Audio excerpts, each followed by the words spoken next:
முகத்தில் உள்ள கருமையை போக்க, கண்ணில் உள்ள கருவளத்தை போக்க மற்றும் முகத்தில் உள்ள சுருக்கத்தை போக்க வீட்டிலேயே செய்யக்கூடிய நேச்சுரல் ஃபேஸ் கிரீம் செஞ்சு காட்டுறேன்ப்பா. நம்ம சேல் பண்றேன். உங்களுக்கு வேணும்னா வாட்ஸ்அப்ல மெசேஜ் பண்ணி வாங்கிக்கலாம். இதில் இந்த பாத்திரத்தில் போட்டுக்கிடுவோம். ஃபுல்லாக குங்குமப்பூ வாங்கியிருக்கேன். இந்த பவுலில் போட்டுக்கிடுவோம். நல்லா உதுத்து விடணும். ரோஸ் வாட்டரை ஊற்றிக்கிடுவோம். 15 நிமிஷத்துக்கு இதை நல்லா ஊற வச்சிடணும். ஆலிவ் ஆயிலும் நம்ம ஸ்கின்னுக்கு ரொம்ப நல்லது. ஒரு 1/4 கப் ஊற்றிக்கிடுவோம். இது பாதாம் ஆயில் ஒரு 25 கிராம் நம்ம ஊற்றிக்கிடுவோம். இதை நல்லா மிக்ஸ் பண்ணணும். ரோஸ் வாட்டரை இதில் ஊற்றிக்கிடுவோம்.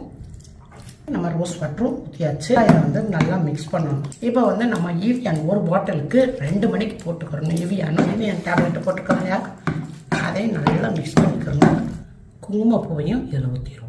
இதை நல்லா மிக்ஸ் பண்ணணும். நல்லா க்ரீம் பதத்துக்கு வந்துருச்சு.